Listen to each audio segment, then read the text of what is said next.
Bueno, pues buenos días chicos, vamos a continuar con nuestro estudio de las cartas.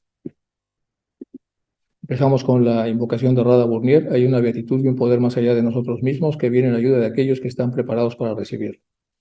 Nos dirigimos respetuosamente hacia aquella beatitud, aquellas grandes fuentes de las cuales emanan incesantemente la fortaleza y la inspiración hacia todos los que estamos resueltos a abandonar el yo personal para desarrollarnos, aprender y compartir fraternalmente y sin reservas. Radha.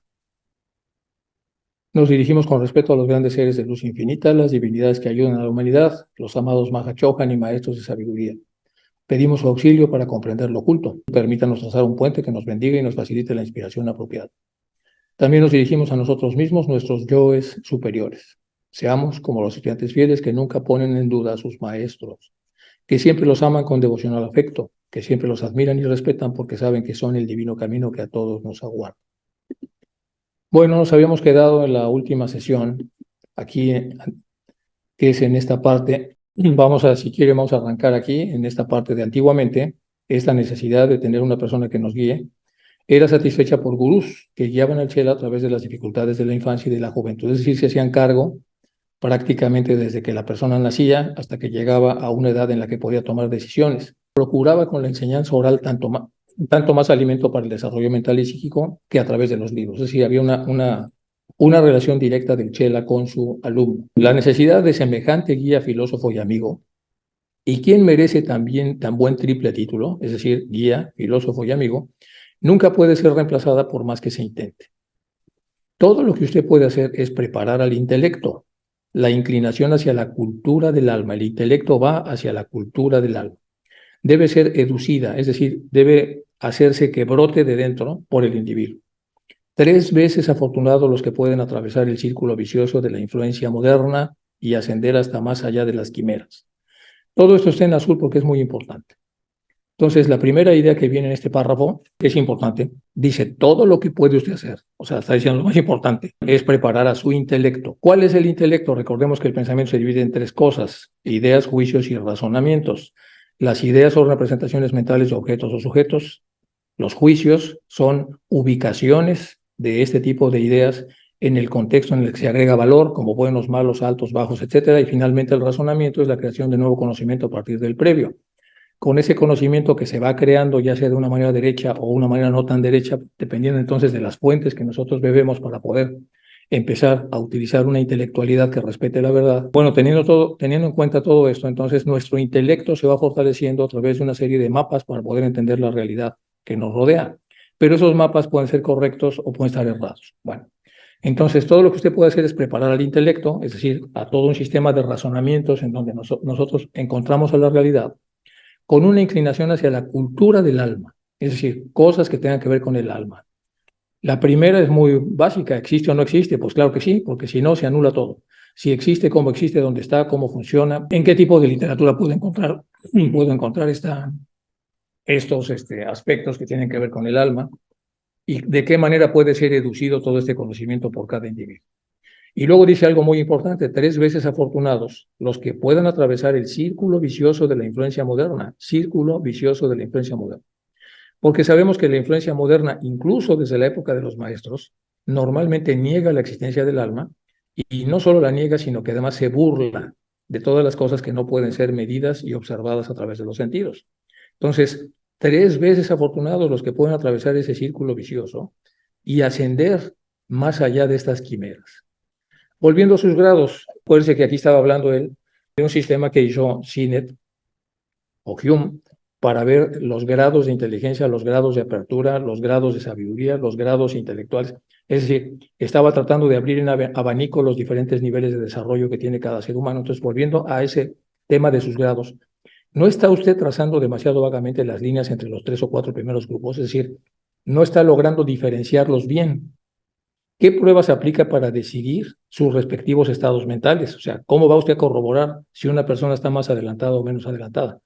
¿Cómo precaverse contra la simple memorización y contra el copiar, como en las universidades, y contra la sustitución de escritos? Es decir, ¿cómo hacemos si una persona en realidad lo que ha hecho es memorizar o si ha copiado cosas a pesar de que no las haya introyectado? Muchos jesuitas listos podrían pasar todos sus grados, incluso llegar hasta el sexto o séptimo. Los admitiría entonces en la segunda sección. Recuerde las lecciones del pasado y de Carter Black. Bueno, eso ya lo habíamos visto en la sesión anterior. Es solamente repasado. Y ahora vamos a continuar. Para quien haya pasado las primeras 5 etapas de esos dichosos grados de los que está hablando el maestro, es totalmente posible adquirir las facultades ocultas que están en el sexto de acuerdo a usted.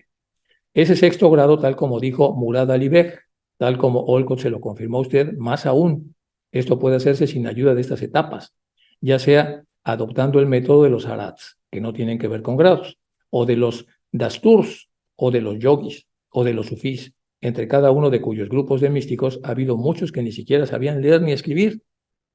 Si se carece de la hipersensibilidad psíquica, ninguna cultura facilitará esto. Entonces, aquí le da un consejo y dice, lo que tiene que medir usted es la hipersensibilidad psíquica, la disposición que tiene la gente a desarrollar cierto psiquismo, que no tiene nada que ver con leer y escribir y con la cultura que usted está midiendo. Y le da 4 grandes ejemplos de los métodos de los arats, de los dasturs, de los yogis y de los sufís. Y en la más superior de las escuelas teóricas y también prácticas de esta clase, es en que nosotros, los asociados, los atentos corresponsales, queremos incidir. Vamos a hablar un poco entonces de lo que dice el maestro aquí de Murad Ali Beg. Godolphin Milford nació en la India, en Madrás, un padre clérigo, ya lo habíamos hablado. El señor Godolphin fue un hombre muy excéntrico, de carácter peculiar. Se metió al Islam y adoptó la forma de vestir oriental y también adoptó el nombre de Mirza Murad Ali Beg. Esto habíamos visto ya una parte de la sesión pasada.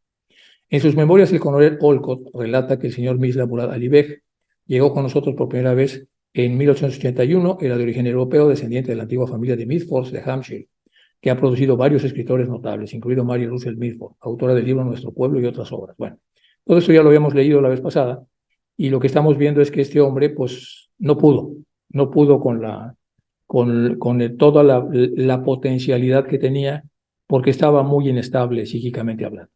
Nos brincamos al segundo párrafo y para ello se había sentado siguiendo las instrucciones de un gurú musulmán, él, pero era un mago negro, en una habitación cerrada durante 40 días, con la mirada fija en una mancha negra en la pared, en la que se dijo que imaginar el rostro de su víctima prevista, que era una mujer que él quería pero que no le hacía caso, y repitiendo 100.000 veces un mantra prescrito en mitad árabe y mitad sánscrito, lo que estaba haciendo es que lo que pasaba en ese círculo, como pasa en la magia, pasara fuera del círculo, siguiendo una ley hermética. Es decir, se pone un círculo, como hacen los magos, y lo que está pasando allá adentro se pide que también pase afuera. ¿Y afuera dónde está? Pues la chica de carne y hueso está afuera. Entonces se dirige todas estas 100.000 veces el mantra prescrito en árabe y sánscrito, diciéndole que en realidad ella está enamorada y quiere estar con esta persona y quiere estar con esta persona, usted quiere esta persona, a usted le gusta esta persona, a usted no le gusta otra persona, lo que le gusta es esta persona. Es lo que empezó a hacer este famoso señor Godolphin Milford, que nació en la India. Bueno, entonces, por eso dice, él había incursionado en la mala magia negra y entre otras cosas dijo que los sufrimientos por los que había pasado en los años anteriores se debían directamente a las persecuciones malignas de ciertos poderes oscuros que él había convocado para ayudarlo a enamorar a una virtuosa dama que él codiciaba. Él quería tener relación con una dama que él codiciaba, pero que no le hacía caso.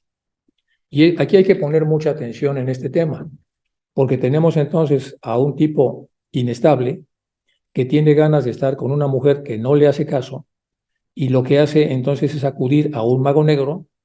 El mago negro le da la receta y le dice, tú puedes tener esa mujer que no te hace caso y puedes conseguir que te haga caso, solo que tienes que pagar una cuota. Y por eso es que estamos diciendo lo que viene más adelante. Entonces, siguió las instrucciones de este gurú musulmán mago negro. ¿Y cómo fue? En una habitación cerrada durante 40 días, con la mirada fija en una mancha negra en la pared, en la que se dijo que imaginaría el rostro de su víctima prevista, es decir, de esta mujer virtuosa que no le hacía caso.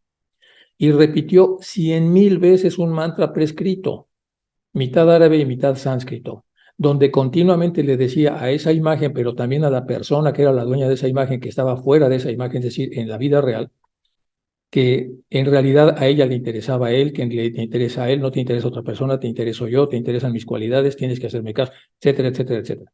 100.000 veces, no 10.000, ni 3.000, ni 5.000, 100.000 veces. Eso durante 40 días.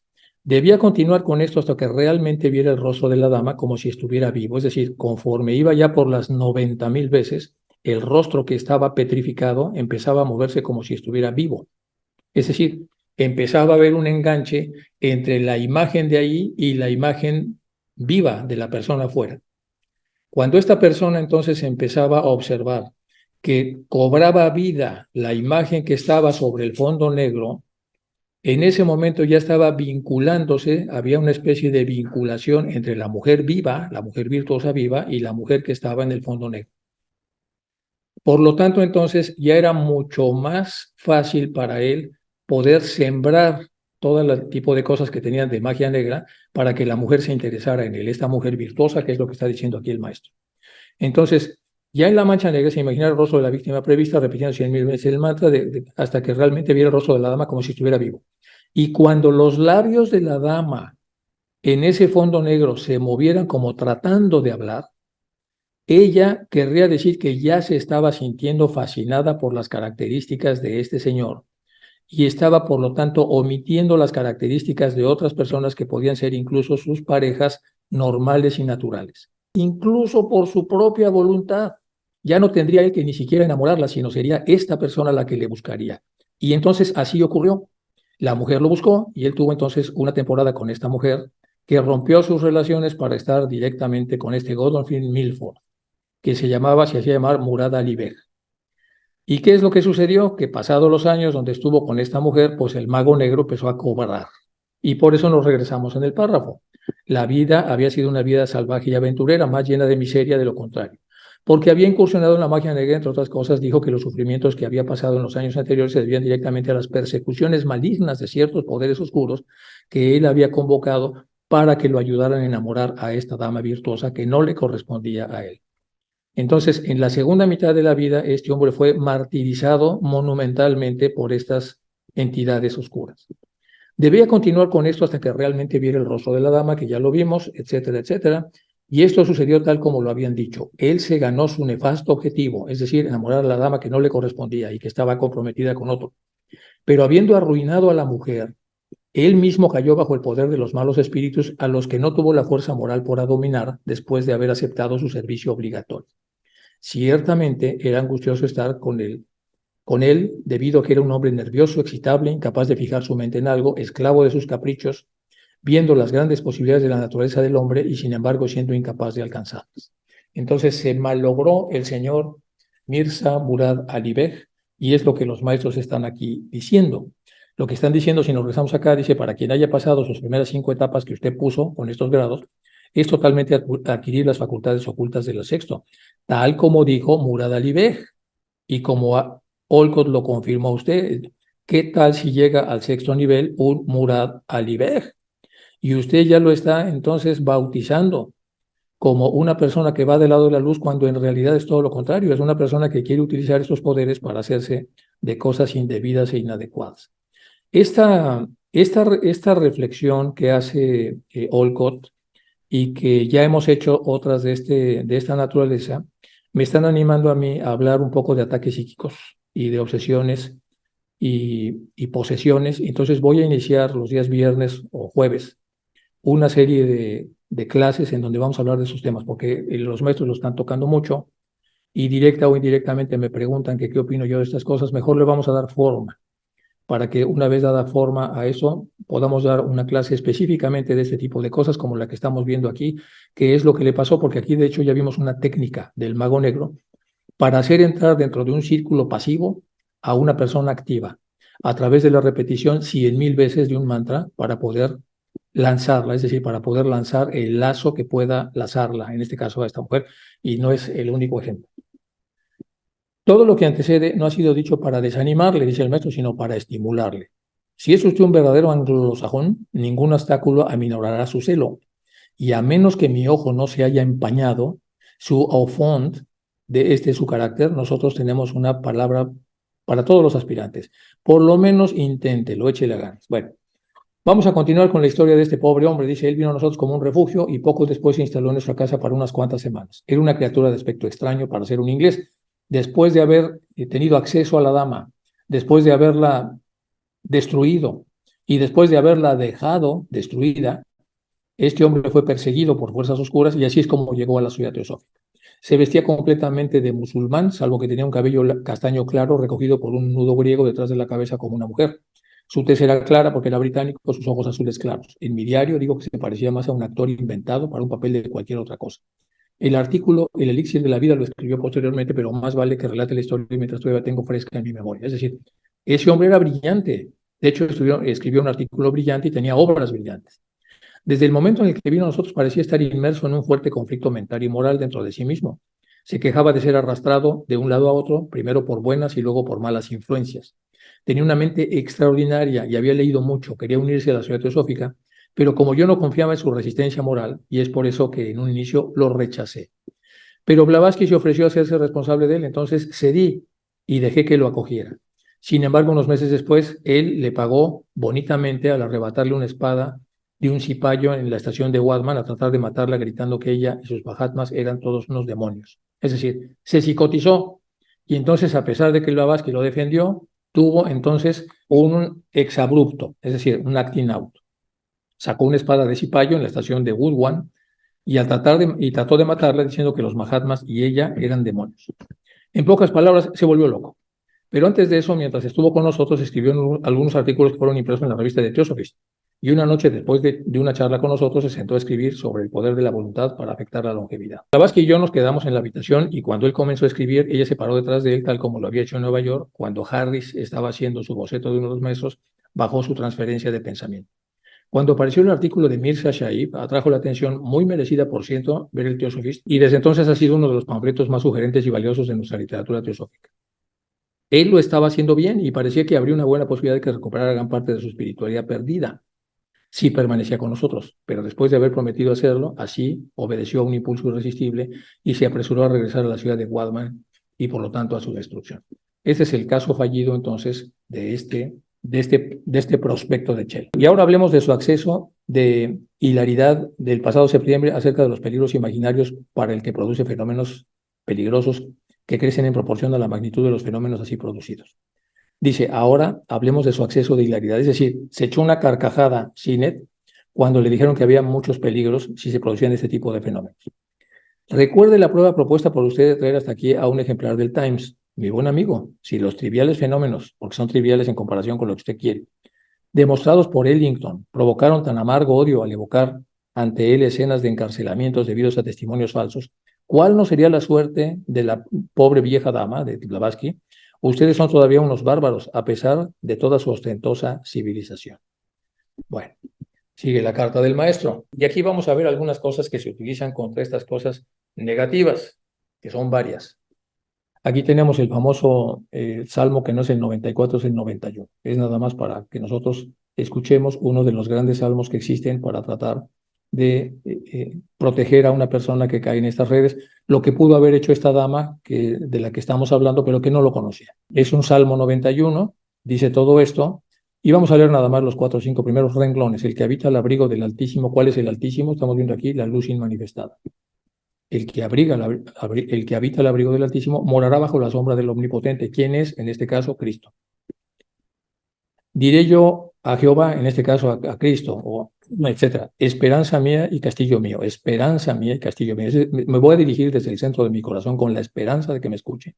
Y el castillo mío es la fortaleza, que podrá entonces evitar que me dañen. Mi Dios en quien confiaré, aquí se habla de la fe. Él te librará del lazo del cazador, que es este.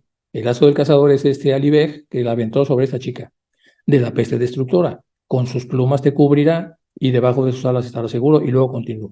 Bueno, lo importante de todo esto, vemos aquí entonces a la persona debajo, tenemos aquí las rayas, tenemos aquí a Cristo, arriba entonces lo que es el Altísimo, el Omnipotente, y la persona dentro de la sombra o fuera de la sombra. Dentro de la sombra entonces estará bajo las plumas y de las alas de quien va a cubrirlo, es decir, a través de la fe. Independientemente de la religión de que se refiera, una religión seria, la persona entonces dirige la fe a sí mismo, a su Cristo interno, a su Buda interno, a su Krishna interno, como quiera, y desde ahí se sentirá entonces suficientemente protegido. Como el tema, como el ejemplo es cristiano, pues aquí está el arcángel San Miguel y de este lado está la entidad que quiere poseer. Y entonces bajo esta protección, esta dama no hubiera caído. Entonces, esta es una de tantas protecciones que ya tocaremos cuando veamos el tema de las obsesiones y posesiones. Y continuamos. Y ahora lo de Moria, el maestro M. Es estrictamente reservado entre nosotros y no debe revelarlo ni siquiera la señora Gordon. Ellington estaba preparándose para ausentarse, dejando en la mente de la pobre señora el temor de haber sido engañada, de que no existían los hermanos, puesto que Ellington había negado su existencia y que los espíritus guardaban silencio sobre esta cuestión. Es decir, ¿y por qué los espíritus no hablan acerca de que no existen los hermanos? Porque han decidido guardar silencio. ¿Y usted cree que existen o no? No, yo creo que no existen. Es decir, se estaba tejiendo aquí toda una trama en contra de los maestros y de Blavatsky y de Olcott, etc.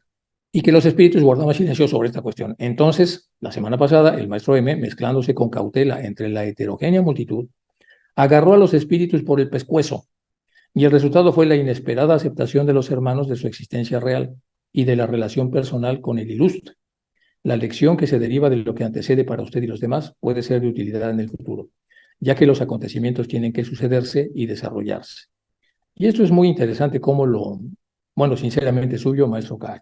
Bueno, aquí hay muchas cosas interesantes que hay que analizar. Vamos a empezar con Ellington. Fue un joven medium inglés que fue a la India con el manifiesto propósito de investigar la teosofía. A eso fue. Estudió durante unos años al Mahatma K.H., lo visitó en su Mayavi Rupia, su cuerpo mental, a bordo de un barco y mantuvieron una larga conversación, el maestro K.H. y él.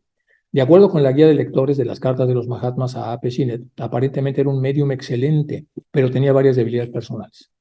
Hay indicios de que K.H. tenía la intención de llevarlo a Simla durante un periodo de entrenamiento para que pudiera ser utilizado en su trabajo, es decir, para que pudiera reeducarse respecto a las debilidades y conservar entonces las habilidades de mediunidad que tenía. Pero que después de su llegada a Calcuta, K.H. decidió no hacerlo y lo dejó allí. Después de un tiempo, Ellington se decepcionó y regresó a Inglaterra a mediados de marzo del 82 a bordo del barco Vega. Mientras estaba en alta mar, K.H. se le apareció en lo que generalmente se conoce como el incidente Vega. Los Mahatmas no le permitieron unirse a la sociedad teosófica por las debilidades que tenía Ellington.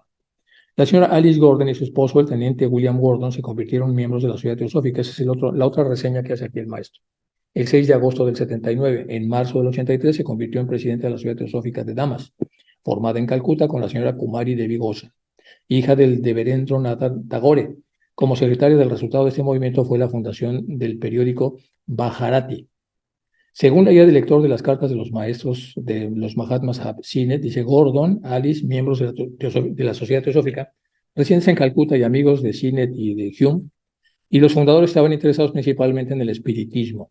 La señora Gordon acompañó a los fundadores en su primer viaje a Simla en el 80. Los Gordon fueron anfitriones del medium William Ellington en Calcuta en la primavera del 82, después de que su anfitrión original, el señor Burgens, abandonara Calcuta. Los Gordon fueron testigos del fenómeno Vega, relacionado con el viaje de Ellington de regreso a Inglaterra.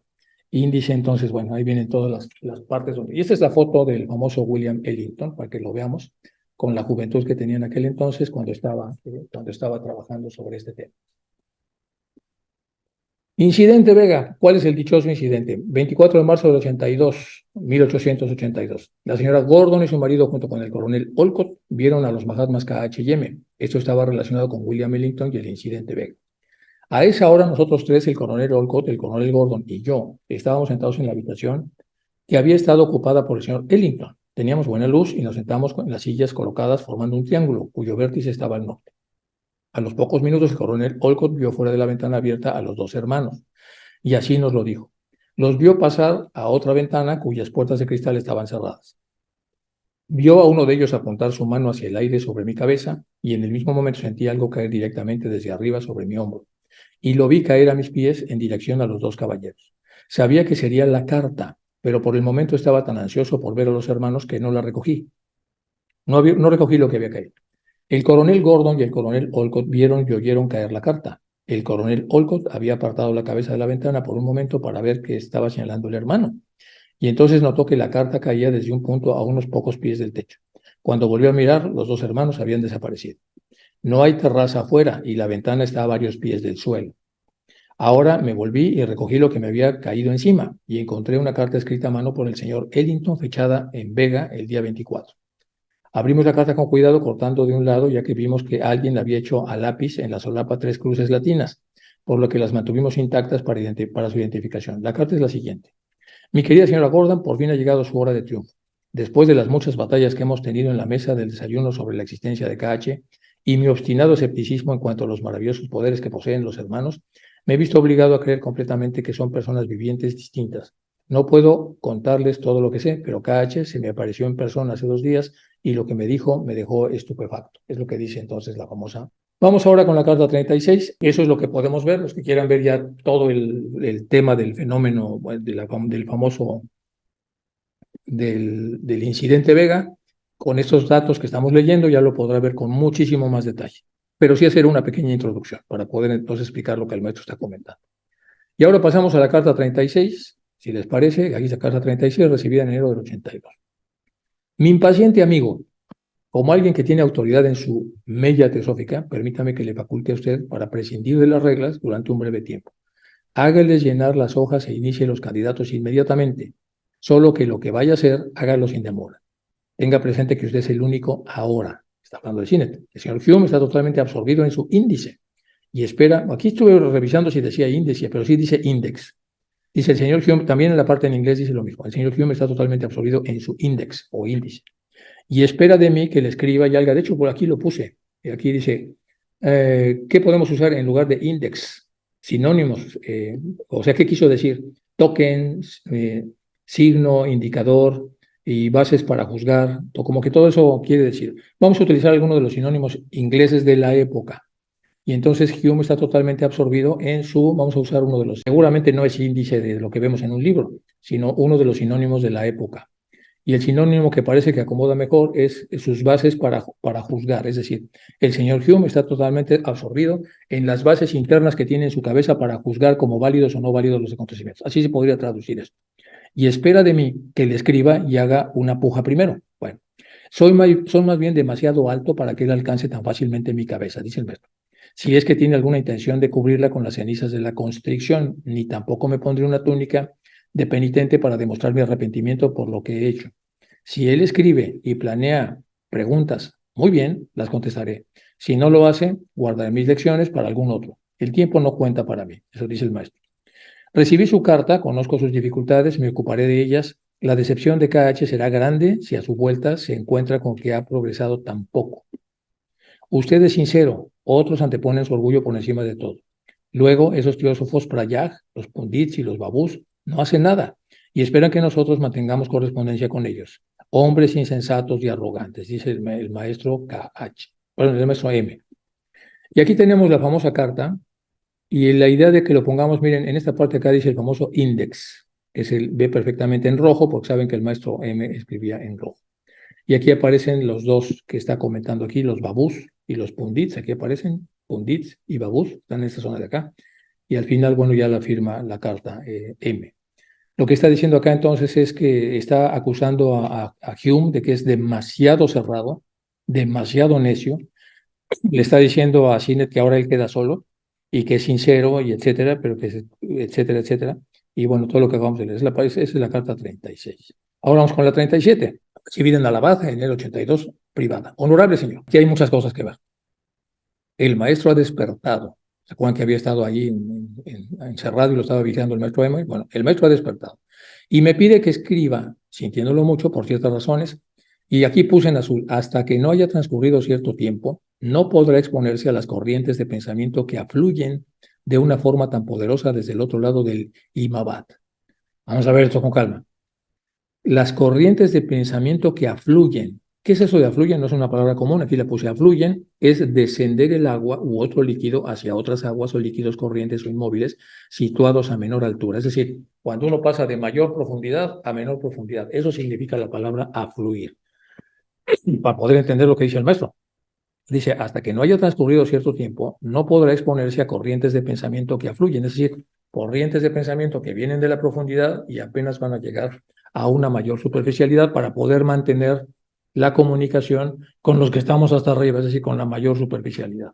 Y por lo tanto, entonces tendrá que esperar que las corrientes de pensamiento afluyan de una forma tan poderosa desde el otro lado del Himavat. El Himavat es como se considera el Himalaya, por lo menos en sánscrito. Entonces aquí les puse entre paréntesis Himalaya.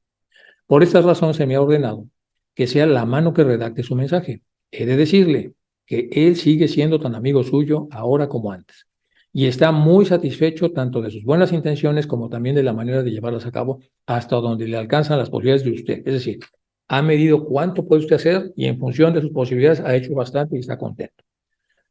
Bueno, usted ha demostrado su afecto y su sinceridad con su dedicación. El impulso que ha dado personalmente a la causa que amamos no se detendrá. Por lo tanto, sus frutos, prescindimos de la palabra recompensa porque la usan los santurrones, no le serán negados. Cuando se ajuste su balanza de causas y efectos, es decir, su karma. Vamos a ver con calma este tema. El impulso que ha dado personalmente a la causa que amamos no se detendrá. Vamos de este lado a ver. Entonces vamos a empezar con karma, acción, ya sabemos, karma y a karma inacción. Eso ya lo sabemos, karma es acción, a karma es inacción.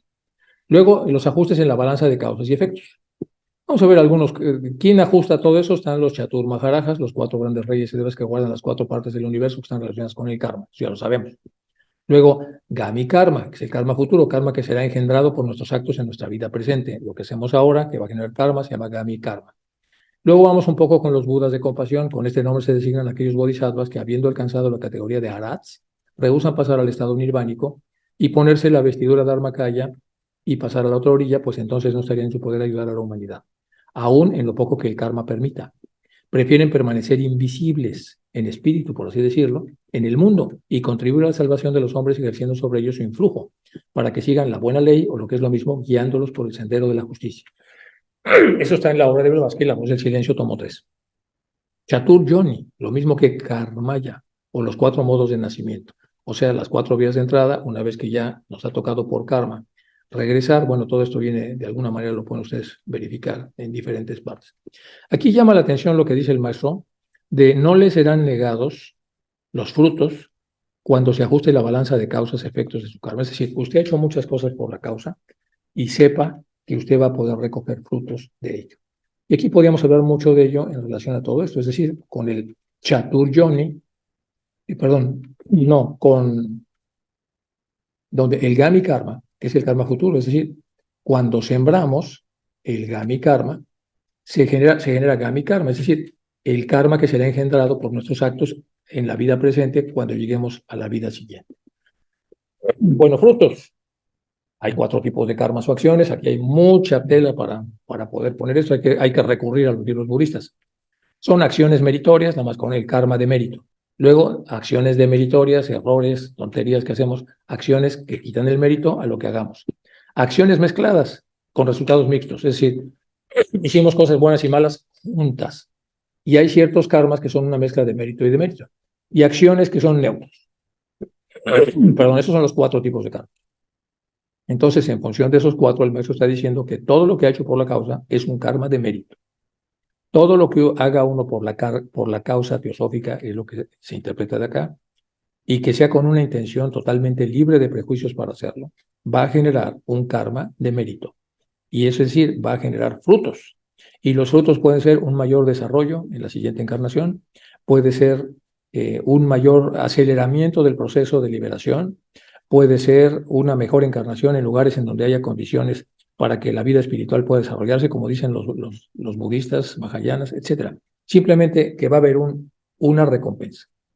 La causa que amamos, dice el maestro, y aquí me atreví a poner o redactar esto, que no es lo que dicen, pero yo creo que si hablamos de la causa que amamos, puse lo siguiente. ¿Qué es la causa que aman los maestros? La viabilidad de una humanidad que sepa colaborar con las leyes de la naturaleza. Creo yo que esa es la causa. Que sepa convivir fraternalmente y que adquiera el conocimiento verdadero transmitido a través de la teosofía y del análisis y síntesis que se hace de religión, filosofía y ciencia. Creo yo que, bueno, también está el karma de omisión, es decir, cuando la persona... Bueno, hay varios, de hecho hay una clasificación de 7 y hay otra clasificación de 12. Al final es las consecuencias de lo que hacemos. Bueno, esto es lo que yo creo que es la causa, pero por supuesto eso es totalmente hecho por un estudiante muy poco avanzado que tiene simplemente la intención de hablar, de suponer lo que es la causa, que es las leyes de la naturaleza, la fraternidad y el conocimiento verdadero. Bueno, algunos de los versos de oro de Pitágoras tienen mucho que ver con cómo encaminar la vida para hacer eso que quieren los maestros. Y aquí vienen algunos ejemplos de los versos de oro, son muy largos, son muchos, y dice varias cosas. Dice, acostúmbrate a vencer estas pasiones, las tuyas. Primero la gula, después la pereza, luego la lujuria y la ira. Y ahí tenemos entonces, pues casi una manera de vigilarnos. La gula, comer en exceso, la pereza, es decir, no hacer las cosas que tenemos que hacer por flojera, la lujuria, un sexo que tiene que ver con deformaciones, y la ira, es decir, un enojo que llega a puntos incontrolables. Según Hierocles, esas son las pasiones que debemos restringir y mantener dominadas, y para que ellas no puedan descomponer y obstruir nuestra razón. Nunca hagas con otros, ni solo, algo que te avergüence. Por lo tanto, entonces pregúntate si eso que vas a hacer te avergüenza o no te avergüenza. Y si te avergüenza, no lo hagas, ni solo ni con otros. Y sobre todo, respétate a ti mismo. Los versos recomiendan 2 cosas inseparables: la autorrestricción y el autorrespeto, o en otras palabras, la abstención del error y la autoestima. De hecho, solamente con el respeto por nosotros, un sentimiento que en la verdad es amor por lo que hay que más puro y elevado en nosotros, podemos tener una suave disciplina no represiva que nos permita abstenernos de aquello que sabemos que es erróneo. Aquí llama la atención que es una disciplina no represiva. Es diferente, ya lo hablaremos más adelante. Practique la justicia con sus actos y palabras. Establece el hábito de nunca actuar sin pensar. Nunca actúes si no has pensado. Pero recuerda siempre un hecho, que el destino establece que la muerte vendrá a todos y que las cosas buenas del mundo son inciertas. Y así como pueden ser conquistadas, pueden ser perdidas. Importante. Soporta con paciencia y sin murmullos la parte tuya de cualquier cosa, sea cual fuere, etc. Siguiendo este lineamiento axiológico, las personas en un momento determinado pueden entrar en la corriente de lo que los maestros quieren como causa. Entiendo esto, si me equivoco, bueno, 1000 perdones.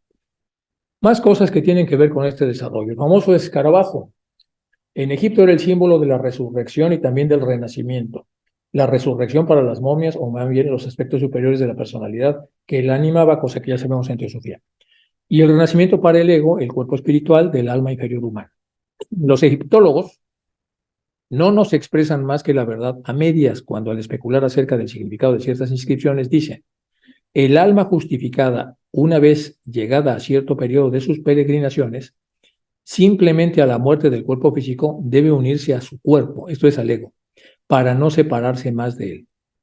¿Qué es ese así llamado cuerpo? ¿Puede ser la momia? Ciertamente no, porque el vacío cuerpo momificado jamás puede resucitar. Ese periodo se acabó. Solo puede ser la vestidura eterna y espiritual que ya no está en la momia. El ego que nunca muere, antes al contrario da la inmortalidad a todo cuanto llegue a unirse a él. Eso ya lo sabemos, perdón, se me fue aquí. La inteligencia liberada que toma el nuevo, su luminosa envoltura, otra vez se convierte en daimon, como dice el profesor Amaspero del ego espiritual, el ego personal o kamamanas. Su rayo directo o alma inferior es lo que aspira a llegar a ser osirificado, es decir, unirse con su Dios. Y aquella parte del mismo que logrará hacerlo nunca más será separada de él. El Dios, ni siquiera cuando este último, el ego, se encarna una y otra vez, descendiendo periódicamente a la tierra en su peregrinación en busca de nuevas experiencias y siguiendo los secretos del karma. Kem. Kem, el sembrador de la semilla, es presentado en la lápida, en la pintura de resurrección después de la muerte física, como el creador y sembrador del grano de trigo, que después de la corrupción brota de nuevo cada vez en forma de una nueva espiga, una nueva encarnación, sobre la cual se ve posado un escarabajo sagrado en cada espiga. Y el debería indica que justamente que Tat es la forma inerte material de Osiris que se convertirá en Sokari, el ego eterno, para renacer, y luego Armanacus u Horus en su transformación, que sería el Dios nacido. La plegaria que tantas veces se encuentra en las inscripciones tumultuarias, el deseo de la resurrección del alma viviente de uno, el ego superior, tiene siempre el fin, un escarabajo que representa el alma personal. Bueno, hay toda una mitología respecto al escarabajo que tiene que ver con la resurrección y que de una u otra manera está vinculado a lo que los maestros están comentando en esta zona que estamos tratando de ver sobre la siembra y el recoger las cosas. Por eso los versos pitagóricos. Continuamos con la carta. Trabajando con generosidad y riesgo personal por su prójimo, usted ha trabajado muy provechosamente para sí mismo. ¿Qué quiere decir esto? Trabajando con generosidad, le dicen a CINET, y riesgo personal por su prójimo, usted ha trabajado muy provechosamente para usted mismo. Pues ¿por qué? Pues obvio, porque está haciendo karma, porque acaban de decir, porque está sembrando. Un año ha marcado un gran cambio en su corazón. Esta parte es muy bonita. El hombre de 1880 apenas reconocería al hombre de 1881, le dicen los maestros, si fueran confrontados. Es decir, usted ya cambió de una manera monumental. El hombre de hace un año y el hombre de hoy son totalmente diferentes. Compárelos, pues, mi buen amigo y hermano, para que pueda darse cuenta de lo que el tiempo ha hecho con usted, o mejor dicho, de lo que usted ha hecho con su tiempo. Esta parte es hermosa. Vamos entonces a hablar un poco más. Bueno, aquí viene una palabra que viene más adelante. Voy a leer toda la parte de la carta y ahora nos pasamos de este lado. Para hacer esto, medite. Para poder comparar lo que era usted hace un año y lo que es ahora, medite. Solo para contemplarse en el mágico espejo de la memoria. De este modo, usted no solo verá las luces y las sombras del pasado, sino también los posibles esplendores del futuro. Así, en su momento, llegará a ver el ego de otros tiempos en su desnuda realidad. Y así también usted sabrá de mí directamente en la primera oportunidad que se presente. Porque nosotros no somos ingratos y ni siquiera el nirvana puede obliterar el bien. Ojo lo que dice el maestro acá. Nosotros no somos ingratos y ni siquiera el nirvana puede obliterar el bien. Obliterar es una palabra que no es de uso corriente en castellano, por eso la defino acá. ¿Qué es obliterar? Acción y efecto de destruir. Así se define. Entonces vamos a ver lo que dice aquí, porque nosotros no somos ingratos y ni siquiera el nirvana puede tener una acción y efecto de destruir el bien. No es destruible. Ni siquiera el nirvana puede hacerlo y nosotros no somos ingratas porque estamos sometidos a la ley kármica. Estas son las palabras del maestro, cuando con su ayuda se me permite expresarlas en su lengua, honorable señor. Al mismo tiempo se me autoriza personalmente a darle las más expresivas gracias por la sincera comprensión que demostró hacia mí en el momento en que tuve un leve accidente ocasionado por un descuido mío. Me dejó postrado en mi lecho de enfermo. Vamos a este lado después de obliteración. Aquí está hablando mucho el maestro de que hubo un cambio en el corazón de Sinet de 1880 a 81 y que lo está invitando a que él lo observe y que medite para contemplar las diferencias. Y le está diciendo que de seguir así llegará un momento en el que puede saber directamente del maestro. Le está diciendo a Sinet. Vamos a hablar un poco de ese tema. Se considera corazón, o sea, obviamente no es el corazón físico, como un lugar de intensa energía, vida, compasión y movimiento, comprensión y movimiento. No solo en nosotros mismos, sino también en nuestra relación con los otros. El corazón es el lugar de la compasión, del sentir con otros, hacernos responsables de lo que le suceda a otros. Es decir, el corazón metafísico está vinculado a los corazones de otros y nos hace, no nada más nos da la capacidad de sentir lo que sienten los otros, sino también adquirimos cierta responsabilidad de lo que los otros sientan y que tengan que ver con nuestra omisión o con nuestra causa. Todo esto es el corazón metafísico de una manera muy sucinta. Bueno, vamos a hablar un poco más de corazón, vamos a vincularlo a algunas otras religiones. Vamos a hablar un poco de Nefi. Hace un momento estaba tratando de entrar un poco en esta lógica. Fue un profeta y el primer gran líder del pueblo nefita. Se separó de los lamanitas. Sus escritos ponen de manifiesto lo que experimentó, en este caso, el avatar del que vamos a hablar es Cristo. Y entonces lo que dice es lo siguiente: y me ofreceréis como sacrificio un corazón quebrantado, un corazón roto y un espíritu contrito. Al que venga a mí con un corazón quebrantado y un espíritu contrito, lo bautizaré con fuego y con el Espíritu Santo. Así como los lamanitas fueron bautizados con fuego y con el Espíritu Santo al tiempo de su conversión, por motivo de su fe en mí, y no lo supieron. Bueno, lo que está diciendo aquí entonces es que al final de cuentas, cuando están hablando los maestros de recompensas, no nada más es por las cosas que hemos hecho, sino por las cosas inmerecidas que hemos padecido. Y en esas cosas inmerecidas también tienen recompensa de una u otra manera. Hay muchas formas de decirlo, pero entonces cuando hemos recibido estos castigos inmerecidos, estamos hablando de los corazones quebrantados. Y lo que nos dicen en casi todas las religiones, que no tenemos que preocuparnos porque de alguna manera serán compensados, serán retribuidos, y con eso cerramos lo que los maestros están diciendo así respecto al enorme sacrificio que están haciendo. Hay muchas maneras de poner el corazón metafísico. Esta es una de tantas, simplemente para poder explicar lo que el maestro quiere enseñar en su carta. Aunque puede que usted haya leído en otras obras modernas sobre el mesmerismo, dice el maestro, de qué manera lo que nosotros llamamos esencia de voluntad, es decir, los maestros le llaman al mesmerismo esencias de voluntad, y ustedes le llaman fluido, se transmite desde el operador hasta el punto de su objetivo. Es decir, es un operador, es una persona que quiere mesmerizar, ve a una persona que está enfrente y entonces ese es su objetivo y él es plenamente consciente de que va a entrar en la persona que está ahí, y si la persona se descuida o abre un gap, entra. Usted tal vez apenas se dé cuenta de cómo prácticamente cada uno, si bien inconscientemente, está poniendo de manifiesto esta ley cada día y en cada momento. Es decir, todos influimos a todos sin darnos cuenta. Y todos andamos haciéndonos el tonto y obviamente abiertos a ser influidos, a veces no necesariamente de cosas positivas. Tampoco puede usted darse cuenta totalmente de cómo la preparación para el adeptado aumenta la capacidad de uno, tanto para emitir como para captar esta clase de fuerza. Es decir, cuando el adepto se hace adepto, aumenta sus capacidades, tanto para emitir como para recibir esta clase de fuerza mesmérica. Le aseguro a usted, bueno, vamos a pasar de este lado, bueno, vamos a leer toda esta parte y luego nos pasamos de este lado. Le aseguro a usted que aun cuando no soy más que un humilde chela, sentí sus buenos deseos llegando hasta mí. Aquí lo está él demostrando.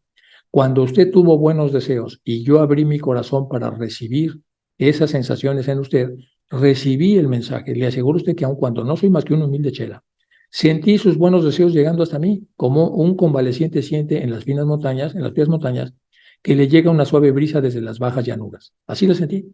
También debo decirle que en cierto señor Bennett de América, que pronto llegará a Bombay, puede usted reconocer a una persona que, a pesar de su provincialismo nacional, que usted tanto detesta, y de su pronunciada inclinación hacia el ateísmo, es uno de nuestros agentes, cosa que él desconoce. Ojo, es uno de nuestros agentes, pero él no lo sabe. Él lo desconoce para llevar a la práctica el plan de liberación del pensamiento occidental de sus creencias supersticiosas. Entonces, usted va a conocer al señor Bennett, él trabaja para nosotros, pero no lo sabe. Y su intención, la intención que tenemos con él es que él nos ayude a liberar el pensamiento occidental de las supersticiones. Vamos a hablar de aquí, se dijeron varias cosas. El mesmerismo puede utilizarse tanto como técnica curativa como un medio para transferir pensamientos e incluso para producir una especie de hipnosis. Un breve fragmento atribuido a Blavatsky explica la mecánica del método de curación de la siguiente manera. El hipnotizador arroja su poco fluido áurico a través del doble etérico sobre su paciente. De este modo, en caso de enfermedad, puede regularizar las vibraciones irregulares que él sufre o compartir con él su propia fuerza vital, aumentando así su vitalidad. Para atrofia nerviosa no existe agente curativo como este, y puede verse clarividentemente que la célula marchita se hincha bajo el flujo de la corriente vital. La corriente pránica fluye más fácilmente desde las puntas de los dedos y a través de los ojos. Los pases deben realizarse a lo largo de los nervios, desde el centro hasta la circunferencia, con un movimiento brusco de los dedos lejos del paciente y del operador al final del pase.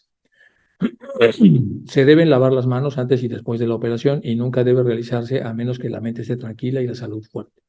La pérdida de vitalidad debe compensarse poniéndose al sol, con la menor cantidad de ropa posible, respirando profunda y lentamente y reteniendo el aliento entre cada respiración y exhalación tanto tiempo como sea conveniente, es decir, no el tiempo suficiente para causar cualquier daño.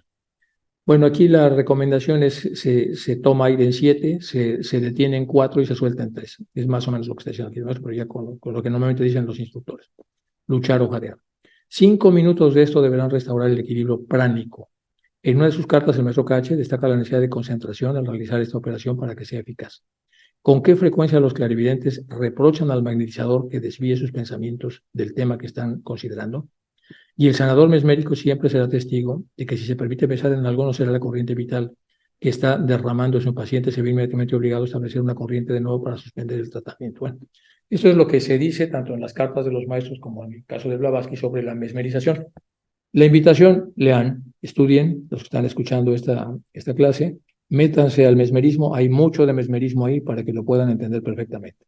¿Cómo se hace? ¿Por qué se hace? ¿Quién lo descubrió? Sabemos que es Anton Mesmer. Anton Mesmer era muy amigo de Mozart y de algunos otros seres de la época. Ahí, entonces es muy interesante la influencia que recibieron unos de otros, por eso le llamaron magnetismo animal en su momento, y es como la historia misma de la hipnosis que adquiere también un derrotero hacia la psiquiatría, siguiendo Charcot después de Mesmer, el que empieza a hacer hipnotismo y más adelante pues un montón de gentes importantes dentro de la psiquiatría toman este, este aspecto. Y luego vamos con el señor Bennett. ¿Quién es el señor Bennett? Es un libre pensador estadounidense. Lo que está diciendo es que va a llegar el señor Bennett y va a tener cosas que usted detesta, porque es una persona que a pesar de es muy provinciano. Y, y sabemos que a Sinet y a Hume, los provincianos, incluso la misma Blavatsky, la criticaban por ser demasiado, por no tener los modales de una persona educada según ellos. Bueno, pues este es por el estilo. Entonces va a llegar el señor Bennett desde Bombay. Le va a ver que tiene cosas que detesta. Entonces, él es uno de nuestros agentes, aunque él lo desconoce. Entonces, trátelo bien, ¿vale? ¿Quién es Bennett? Es un libre pensador estadounidense y editor de una revista que se llama True Seeker, que es como los buscadores de la verdad, que fue incriminado por los enemigos y encarcelado, y después fue de su liberación. Sus seguidores le enviaron una gira mundial durante la cual visitó a los fundadores en Bombay. Sinet le desagradó debido a su apariencia un tanto tosca y fue reprendido por los Mahatmas por hacer esto. Y en esta orillita de acá tenemos la foto del señor. Este es el señor de apariencia tosca, que ya había pasado un montón de vicisitudes y efectivamente, como lo habían predicho los maestros, él iba a entrar en contacto con él y le pidieron que lo tratara bien porque era un agente de ellos, solo que sin saberlo. Lo cual nos lleva a otra reflexión. Los maestros tienen agentes que ni siquiera saben que son agentes y que están haciendo cosas que para los maestros son importantes, y todo en el sentido de poder provocar sobre nosotros grandes momentos de evolución y desarrollo, problemas que podamos resolver para sacar lo mejor de nosotros mismos y así seguir el ideal de desarrollo de todos nosotros dentro de los diferentes modelos en los que nos encontramos. Bueno, si usted puede encontrar la manera de proporcionarle una idea correcta del verdadero estado actual y del estado potencial futuro del pensamiento asiático a este señor que llega, pero más particularmente del pensamiento de la India, será muy satisfactorio para mí. Bueno, para mi maestro, dice. Él desea de mí que al mismo tiempo le haga saber que no debería usted sentir un escrúpulo tan exagerado al tomar de manos del señor Hume el trabajo que éste no ha terminado. El maestro quiere hacerle saber que usted no debería sentir escrúpulos tan exagerados al tomar de manos del señor Hume el trabajo que él no ha terminado. Es decir, el señor Hume no terminó el trabajo y Sinet no debería ser, no, es un trabajo de otro, no dice, no tenga usted escrúpulos, lo importante es el trabajo, nadie es dueño de ese trabajo. El dueño del trabajo es la humanidad, y si el señor no lo terminó, métase usted, rescátelo y termínelo, por favor. Este caballero solo quiere decir, aquí esto va todo contra los derechos de autor y contra todo lo que nosotros normalmente hemos creado en este mundo. Este caballero solo quiere hacer lo que se adapta a su fantasía personal, Hume, sin consideración alguna hacia los sentimientos de los demás, Hume. Por lo tanto, entonces no tenga escrúpulos, tome ese trabajo y acábelo, porque para nosotros lo que nos interesa es que lo terminen. Su actual labor, una pirámide de energía intelectual desperdiciada, sus objeciones y razonamientos, todo está calculado solo para exonerarse. El maestro deplora encontrar en él el mismo espíritu de absoluto egoísmo inconsciente sin consideración al bien de la causa que representa. Es decir, este no era un aportador, por lo menos en ese entonces, un aportador a la causa. Sabemos que luego cambia, pero de momento fue un desastre, fue muy complicado. Si en cierto modo parece interesado en ella, en la causa, es porque encuentra resistencia y se siente impulsado a la combatividad. Así pues, la respuesta a la carta del señor Terry, enviada desde Bombay, deberá haberse publicado en el número de enero. El maestro pregunta si sería usted tan amable de ocuparse de esto. El maestro piensa que usted puede hacerlo también como el señor Hume, tan solo con que lo intente, pues en usted la facultad metafísica está solamente inactiva, pero está inactiva. Y se desarrollaría por completo si la despertara plenamente a la acción mediante su uso constante, es decir, despiértela poco a poco. ¿Cómo? Úsela, úsela, pruébela, medítela, trátela, obsérvela todos los días, todos los días, todos los días. Y entonces esta habilidad de esta facultad metafísica se irá desarrollando, como un músculo o como cualquier cosa que requiere repetición constante. Y en cuanto a nuestro reverenciado maestro M, desea que le asegure a usted que el secreto del amor profesado por Hume a la humanidad radica y se basa en la presencia fortuita en esta palabra de la primera sílaba, ya que él no siente ninguna simpatía por el género humano aparentemente, solamente por los pajaritos, como saben que le había dicho. Puesto que el maestro no podría escribirle personalmente durante 1 o 2 meses, aunque usted siempre sabrá de él, le ruega que prosiga con sus estudios metafísicos por consideración a él y que no abandone la tarea desesperado cuando se encuentre con ideas incomprensibles en las notas de Shaib M, tanto más cuanto que Shaib M, Shaib significa amigo en la India, le puse entre paréntesis para saber de qué está hablando. Entonces, Shaib significa amigo en la India. Entonces vamos a repetirlo. Y que no abandone la tarea desesperado cuando se encuentre con ideas incomprensibles en las notas del Shaib M, o sea, del amigo M. Aquí ya no le pone hermano M, le pone amigo M. Tanto más cuanto que el Shaib M, el amigo M, si algo aborrece en su vida es escribir. No le gusta al maestro M escribir. En conclusión, el maestro le envía sus mejores deseos rogándole que no le olvide y me ordena que firme yo mismo, su obediente servidor, esta carta. Y pone Damodar Mabalacar, DD. DD es en el postdata, significa el desheredado. Ignoro por qué se pone así, pero así se pone. Si usted desea escribirle, aunque no le pueda contestar personalmente, el maestro recibirá con placer sus cartas. Puede usted hacerlo por mediación de Damodar. Bueno, y con eso se termina entonces la carta 37. Vamos a ver de este lado entonces la nombrada obra de Derrida, Políticas de la Amistad. Se impone la tarea de pensar en la política de su horizonte. Vamos a hablar un poco del Shaib M y del tema de lo que el maestro M desea en relación al amor que se profesa por todos para poder generar el núcleo de fraternidad. Entonces, Derrida es un poeta y él tiene varias obras. Políticas de la amistad se impone la tarea de pensar en la política desde un horizonte que supere la tradición racionalista de Kant, que ya lo revisamos antes, solo que de los seguidores de Kant se llaman neocantianos. De moda en la filosofía política, desde Rawls hasta Habermas, por decir algunos de los temas. En vez de hablar de la razón práctica política o del contrato social, ¿se acuerdan del famoso contrato social para que no nos matemos? O del acuerdo discursivo, aunque sin negarlos, Derrida intenta plantear lo político desde el lazo afectivo. Y ese es lo nuevo. No es una fraternidad por conveniencia intelectual, es una fraternidad porque ahora somos amigos. Y esto viene un poco con la idea que los maestros ponen aquí de Shaib. Cuando los que somos fraternos somos shaibs, sabemos ser amigos, entonces se establecen lazos afectivos.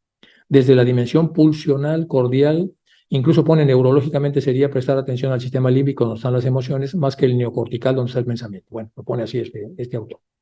No es una consideración procedimental formal, sino más bien a través de los contenidos de la vida humana política, las pulsiones, las virtudes, es decir, el aspecto material de la política. La unidad de una comunidad política no se alcanza por acuerdos a partir de razones, sino también por la amistad que une a los ciudadanos en un todo político. En el fondo se trata de reconstruir el concepto de fraternidad, un postulado de la Revolución Francesa, que también ha sido muy criticado y hay mucha literatura al respecto.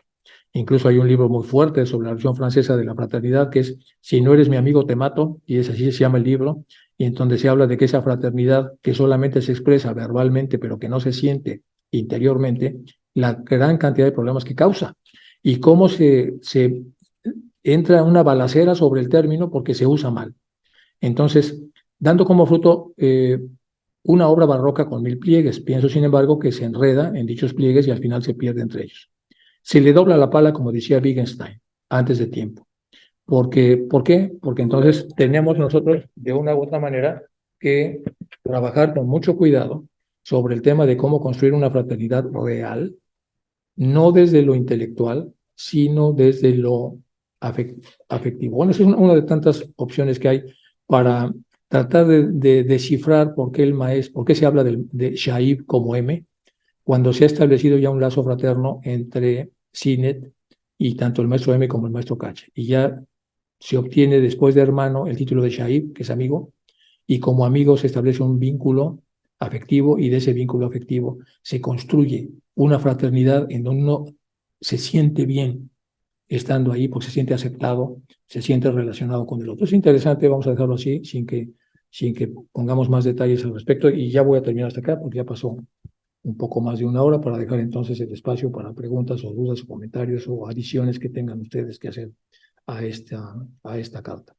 Muchas gracias a todos, como siempre, por mantener viva el estudio de las cartas y entonces pasamos a las preguntas, si les parece. Está Andrés Arias. Gracias, Chuy. Muchas gracias, Enrique, por la exposición. Yo tengo una pregunta, basado sobre todo en la carta de inicios del video, sobre la señora, pues de la doncella, pues que había sido encantada, pues para que se fijara, pues en este hombre que había ejecutado, pues, digamos, magia negra. Y hablando sobre temas de karma y demás, ¿es posible que ella, lo que le sucedió a ella también haya sido kármico? O sea, ese mal que ella también, que le pasó a ella haya sido parte de su karma. Específicamente de este señor, lo que están diciendo los maestros es que había una persona con grandes habilidades, pero con grandes defectos. Y se enamora de una persona que está comprometida con otra persona y que es una mujer virtuosa. Ajá. Y como no puede tenerla, en vez de respetar ese límite, decide ir a buscar a un mago negro para que el mago negro le permita la estrategia a través del cual pueda hacerse de esta relación. Y entonces desnuda, lo que dice Olcott, la técnica. La técnica fue poner un fondo negro con la imagen de esta persona durante 40 días y 100.000 veces él le manda mensajes y mensajes y mensajes a este círculo negro hasta que la imagen que hay en el círculo negro cobra vida. Es lo que está diciendo él. Si hay un karma o no hay un karma, no lo mencionan, pero puede suceder en un momento determinado que a veces exista una deuda kármica entre una persona y otra y entonces se da un contacto que deberá durar lo que dura la deuda kármica. Y si la deuda kármica es una relación que debe durar 4 semanas, a las 4 semanas se termina la deuda kármica. Y si debe durar 10 años, pues 10 años dura la deuda kármica. Pero lo que suele suceder con los cobradores de karma es que como vienen muchos de ellos del lado de la oscuridad, después de cobrar las 4 semanas, se siguen de frente, aprovechando las situaciones y las situaciones que han generado, y se establece una relación que ya no es kármica y va sobre el karma del cobrador. Y entonces, en este caso del karma del cobrador, lo que hace es destruir a otra persona que no debería ser destruida, solamente debería haber hecho un pago kármico, que es muy diferente. Es lo que yo te puedo comentar y por eso vamos a ver un poco esos temas. Voy a tratar de dar una serie de clases relacionadas con esto porque pues, hay mucho interés y como eso está a la vuelta de la esquina y le pasa a medio mundo, pues, hay que entrarle como teósofos a tratar de entender qué es lo que sucede para pues, poder dar algunas respuestas o por lo menos algunas ideas para que la gente las lea y vea que muchas de las cosas que pasan alrededor nuestro no son tan sencillas como suponemos, sino que hay otras fuerzas que normalmente operan y que generan enormes cantidades de problemas. No sé si eso te responda un poco lo que estabas preguntando. Sí, sino que también lo relaciono con una de las cartas que leímos hace 21 días, 15 días sobre ese Chela que pues no tenía, no sé si te acuerdas que la idea era que él pudiese ser Chela, pero no fue porque no tenía pues la moral y entonces la persona mentía, y bueno, tenía como un tema ahí interno. Entonces en las cartas se hablaba que los maestros habían dejado imagino que algunas fuerzas permitieran influenciar en él para ponerlo a prueba, ¿no? Claro, En- ahí están, sí, ahí están los que sirven a los maestros sin que lo sepan, son agentes oscuros que lo que están, sí, están ayudando a los maestros para probar a sus futuros chelas. Y también sabemos que no es fácil entrar de chela porque de cada 50 o 60 nomás pasa uno.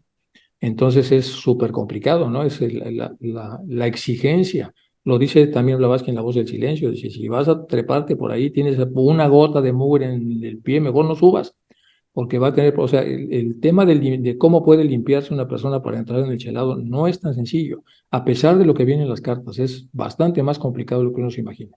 Lo cierto es que cuando ya la persona entra en el adeptado, por supuesto que aparecen una serie de habilidades que no podemos ni entender. Aquí salió otra en la que vimos ahora, que tiene que ver un poco con la mesmerización, que es algo común y normal y corriente en un adepto o en un estudiante adepto, un chela, pero que para los humanos en algunos casos se puede dar sin que sepamos siquiera lo que estamos haciendo. pero sí con los enormes efectos que tiene, como un poder o una fuerza, como si fuera un CD, que de pronto tenemos en nuestro poder y hacemos barbaridades, como se acuerdan ustedes lo que pasó con el famoso anillo de Giges, que en cuanto se lo puso este hombre, pues le salieron todos los defectos y hizo unas barbaridades monumentales. Entonces, el tema del anonimato, el tema de la impunidad, el tema de hacer las cosas a espalda de siempre ha sido un problema. Recordemos que en la Iglesia católica primitiva o en la cristiana primitiva, la confesión era pública precisamente para eso, para que la comunidad ayudara a la persona que había cometido un error y juzgándola evitara que el tipo tuviera una recaída. En el momento que después del Papa Constantino se hace la confesión privada, pues automáticamente la persona tiene la gran posibilidad de volver a lo mismo sin que nadie se entere. Y entonces el hecho de que la personalidad no quede expuesta es un gran problema en muchas de las cosas que nosotros hemos creado. Y por esa razón es que es tan importante que leamos cómo se veía hace 150 años para que veamos que hemos avanzado muy poco a ese respecto. Bueno, es lo que yo puedo comentar. Es ya entraremos en esos temas que son escabrosos, pero necesito que todos los filósofos podamos entrar a analizarlos. Muchas gracias, Enrique. Al contrario, Arturo. Está Sí, Arturo. sí, muchas gracias, Enrique. Como todas las veces, pues yo trato de capturar la importancia de cómo nos expresas toda esta secuencia de las cartas Mahatma. Y de pronto me quedé pensando en la mañana, eh, eh, ¿por cuál habrá sido la causa o el motivo por el que los Mahatmas eligieron al señor Sinet para depositar las cartas? Estoy imaginando que, pues como todos, pues tenemos un efecto karmático. Sí. Alguna vez le habría escuchado a Isaac Hawley que el 85% de lo que ocurre en nuestra vida es efecto de las escandas. Y me quedo pensando otra vez en el señor Sinet, y mi pregunta es, ¿habrá habido algunos requerimientos o análisis de los Mahatmas para elegir al señor Sinet en medio del propio karma del que ya es propietario el señor Sinet? ¿Por qué razón habrán elegido a este inglés, estimado Enrique? A ver, ya hablamos hace algunas cartas que había una vinculación kármica entre los maestros y las dos personas que eligieron. Es decir, tiene que haber habido una deuda. Y la deuda es que se le perdonó la vida en un templo de Apolo, en otra encarnación, etcétera. Es lo que se sabe. Y ya lo vimos hace algunas cartas. Entonces, gracias a eso se aprovechó la situación. Ahora, ¿por qué se establece la conexión y el Maha Chohan lo permite? Porque al final él fue el que lo autorizó y autorizó al maestro Kachi y al maestro M que lo hicieran. Porque estaba poniéndose de moda lo que hacía Allan Kardec y estaban utilizando demasiado la mediunidad y estaba capturando cascarones y estaban haciendo un problemón con estas almas, con karmas tanto para los magnetizadores que los atraían como para los propios cascarones, que aún siendo cascarones hacían karma. Entonces los maestros, alarmados por esta situación, empiezan a poner una serie de características, primero para atraer a los mediums y que se eduquen bien y no hagan barbaridades. Y lo otro era para educar a la comunidad mundial, sobre todo la occidental, que cada vez se desviaba más de la verdad, es decir, de la realidad de cómo ocurren los hechos que no son registrados por los sentidos físicos. Y entonces, por esas razones, que tienen que buscar a dos interlocutores con los que ya hubiese vinculación de ciertos adeptos y de ciertos chelas. Y fueron estos dos. No era lo mejor que había, pero era lo que había. Y entonces empieza una correspondencia entre personas muy desarrolladas con personas menos desarrolladas y hay un lío. Una tercera parte del lío es que es sobre la India, que está momentáneamente conquistada por los británicos, y entonces el que llega ahí llega con la mentalidad de conquistador, por lo tanto, con cierto aire de superioridad. Y entonces eso también complica mucho las cartas. También comentan los maestros que ya habían invertido mucho las órdenes cristianas, el hecho de que se trabajara mucho sobre la espiritualidad de los hindúes, porque estaban como muy descontinuados y muy venidos a menos los dioses hindúes. Y lo que hace la teosofía es volver a revivificarlos para que vuelvan a ver que en realidad esa religión también es potente y que también tiene sentido y mucho más sentido que otras religiones que pudieran entrar ahí. Y eso también genera problemas como los Coulomb. Los Coulomb están fuertemente vinculados con este problema y entonces es un lío, es muy complicado. Las fuerzas, como decía Platón en la caverna, las fuerzas de los encadenados Una vez que se regresa a ellos para darles la instrucción, resulta como que te quieren matar, te quieren destruir, te difaman, etcétera, y te pasa de todo. Y a Blavatsky la hicieron ver su suerte, a los maestros también los hicieron enojar muchas veces, pero a pesar de eso, mantuvieron la correspondencia, que es lo que estamos tratando de analizar. Esa es una de las partes que te puedo comentar, y son cosas que ya hemos comentado en cartas anteriores respecto a la parte de la... Gracias. Sí, estaré revisando alguna de las cartas anteriores. Por el momento estará en tu pensamiento, ¿en qué carta viene esto? Uy, no lo sé, Ah, me agarras un poco desconcentrado con el número, porque tengo un lío con las de Ginera Hadassah que empecé, y luego empecé con las de Barker, y luego entonces tengo un poco de lío, y también empecé con las cartas que le dieron del maestro, las que le mandaron a Led Bitter, y entonces ahorita me haces un lío en la cabeza, no te podría decir exactamente dónde. gracias. Habría que buscarlo para... Muchas gracias, Enrique. Pero te Gracias. sugiero que en la versión electrónica pongas lo que quieras poner y que lo busque, y ahí seguramente vas a encontrar en qué carta viene. ¿Sí? Ok, Pues no es difícil de encontrar. gracias. Gracias. Carolina, al contrario. Gracias, Enrique. Carolina, muchas gracias por tus finas atenciones la otra vez que fuimos a visitarte. Ay, no, pues aquí te esperamos con las puertas abiertas muy pronto. Mira, Con la puerta abierta no, porque se mete el calor mejor con el aire acondicionado. bueno, sí. Mira, Enrique, me quedé pensando ahorita lo que dijiste de que los cascarones crean karma. Y eso dicen. Porque al ser atraídos, eso es lo que entiendo, no sé al detalle, pero lo que sí sé es que es malo para el cascarón y malo para los que lo inducen. Pero como aquí tenemos un especialista, a lo mejor nos lo puede explicar mucho mejor. Hola, hola, ¿cómo estás? No, que me quedé Hola, pensando. Zoe. ¿Cómo Hola. estás, Ángela? Qué gusto. Bien, bien. La verdad, es que me quedé pensando, porque claro, al que funciona como medio, pues tiene cómo pagarlo porque ahí está ese ego. Pero que el cascarón no hay ningún ego, no hay nada, ¿cómo paga El ese? cascarón, sí, porque el cascarón somos nosotros mismos. Cuando ya estamos en el cama loca, que se empieza a fusionar todas las energías y nos convertimos en un cascarón a la larga. Pero ya el ego se fue, ¿Ah? pero ya el ego no se ha ido de ahí, ya ahí no queda solo esas energías El alma está haciendo su trabajo en cama loca de depuración para poder, cuando se depura, va al Devachan. Pero entonces, el medium lo que atrae es ese cascarón. Entonces, el medium tiene su karma por haber utilizado, y el cascarón por dejarse inducir, es inducir, o sea, se induce. Entonces, por eso es que nos recomiendan que nos alejemos de la mediunidad, porque al pasar al kama loka, esa energía, la energía de los medios nos atrae. Pero el cascarón ya no está.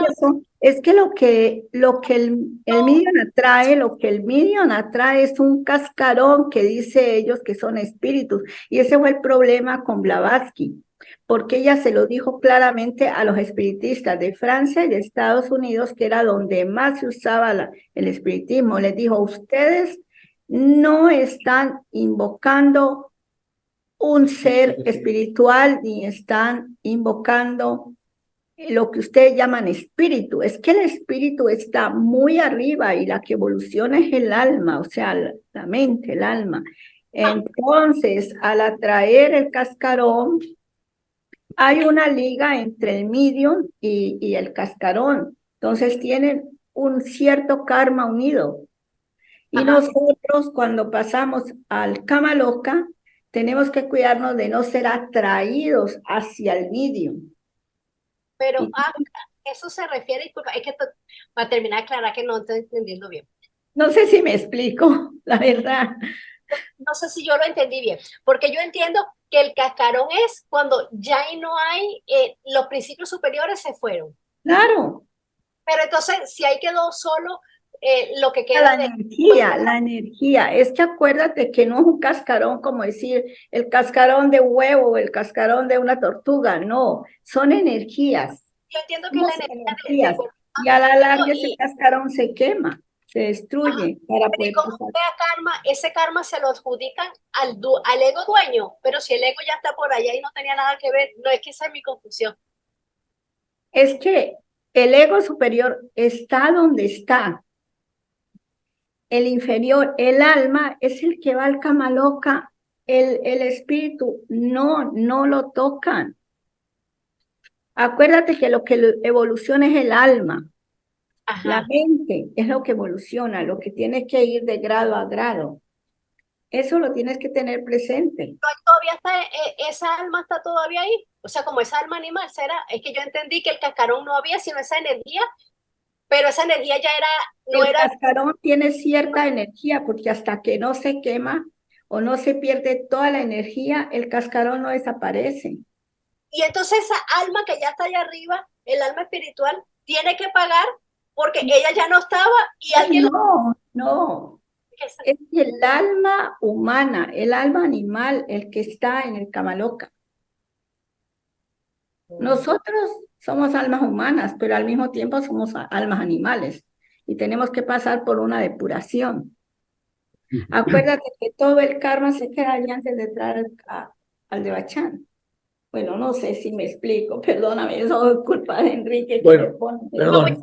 La idea, Caro, acuérdate que dicen los maestros, y Hume también comentaba, que qué porcentaje del yo, del ego, bueno, de la mente, se quedaba en los principios inferiores y qué porcentaje se iba. Y le dijeron, no es porcentaje, lo que se queda en el cascarón es como una flor que se ha marchitado. No hay manera de medirlo como porcentaje, no se pueden aplicar matemáticas. Es una mente que se marchitó porque no sirve, pero se queda viva y se va al Kamaloka, como bien está explicando Ángela. Y en el Kamaloka está siguiendo un proceso de purificación.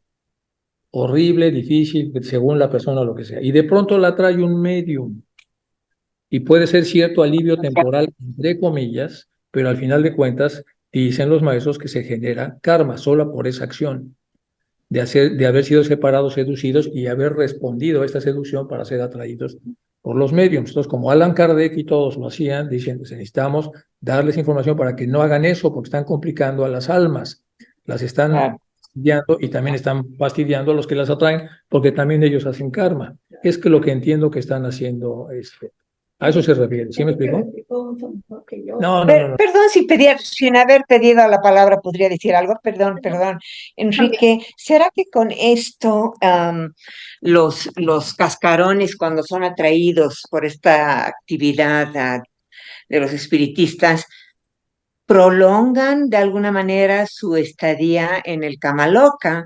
Porque en realidad estamos en el Kamaloka como una parte del proceso de purificación que es necesario para dejar todas las vestiduras. Es Antes de decir, entrar el al espíritu Debachán, libre, ¿no dejamos muchas cosas ahí pendientes que nos van a que nos las tienen como reservadas para cuando regresemos. Entonces, eso ya lo sabemos porque ya lo hemos leído. Pero ahora, digamos que se modifica, sí, seguro. ¿Cómo se modifica? Mejor no le entremos tanto detalle, pero de que se modifica, se modifica. Y lo que dicen los maestros que esa modificación no es apropiado, que hay que dejarlos a cada quien que están, que sigan la purificación, etcétera, hasta donde sea razonablemente posible, porque al final de cuentas en la reencarnación se requiere que la purificación se haya dado suficientemente alta como para que en la siguiente encarnación podamos tener una reencarnación que ya implique el proceso de limpieza que hemos tenido. Si esto se evita, nos están modificando nuestro lugar de encarnación, porque a la hora de reducirlo por las acciones de los medios, bueno, quién sabe dónde vamos a parar, y eso los budistas lo explican con lujo de detalle. Nos ponen algo así como 100 escenarios donde nos van a mandar, a lo mejor tenemos el escenario 65 y por haber sido atraídos por los mediums, ahora nos vamos al 41, y el 41, en vez de haber nacido en un lugar con ciertas condiciones, ahora vamos a nacer en otro con mucho peores condiciones. O sea, el tema es no alterar ese proceso. A eso se refiere más o menos el tema, Vilma. Pero Muchas bueno, gracias. estamos yendo demasiado a esos temas. Más bien vamos a regresarnos a la carta, si les parece, si hay alguna otra pregunta. Pero bueno, qué bueno que hicimos alguna aclaración al respecto. Rafa, Enrique tenía la mano levantada. Rafa, perdón. Rafa, ¿dónde estás? No te veo. Aquí estoy. Sí, Dale la gracias. mano, perdón. Nada, será como para complementar lo que ya Ángela nos hizo favor de explicar y lo que explicaste también, Enrique, respecto a la pregunta que hizo Caro. Yo lo veo el cascarón como lo que dejamos, o sea, el manas, vamos a pensarlo así, es lo que deja. Es muy diferente dejar una flor o una basura. O sea, somos responsables por eso, ¿no? Entonces, si esas energías que dejamos influyen en otras personas de manera negativa, somos responsables de ese daño en el que incurren algunas otras personas. Y peor tantito a través de los medios, ¿no? O sea, porque hay cascarones que son más fuertemente atraídos y hay algunos que, que aprenden a tomar la energía de otras personas y entonces se prolonga su periodo de existencia, por decirlo de alguna manera, y Todos los siguen magos así, negros encuentran exactamente, y trucos siguen haciendo para mucho que no los daño. reciclen. Así es, encuentran Entonces, trucos, como bien dices. aunque ya no esté el ego ahí, el ego reencarnante, pero es responsable de lo que dejó. Por eso es que también se recomienda que la incineración para debilitar esas energías. Nada más así, en pocas palabras. Gracias. Rafael, gracias, porque me hiciste recordar que los que son atraídos o somos atraídos hacia los medios son generalmente aquellas personas que les gustaba asistir a las secciones espíritas, que iban encaminadas por eso. Entonces esas personas más fácil son, bueno, dije personas, pero esas almas o esas semanas es atraído hacia el medium porque durante la vida que acaban de dejar fueron muy atraídos hacia las secciones espíritas. Por eso es que aconsejaban Blavatsky y todos los maestros no asistir y por eso ellos estaban tratando de que los espiritistas, tanto franceses como americanos, que eran los que más sabían en esa época, entendieran cuál era el proceso y también muchos de los fenómenos que hizo Blavatsky se debían abrir la mente acerca de eso. Y tú me lo hiciste acordar ahora. Gracias, Rafael. Bueno, chicos, pues muy bien. Pues nos vemos la próxima y recuerden no ir a ninguna sesión espiritista Sí, por lo pronto hasta que acaben de leer bien estos asuntos. exacto. Muchas gracias a todos por mantener la clase Gracias. viva y pues nos vemos la próxima semana.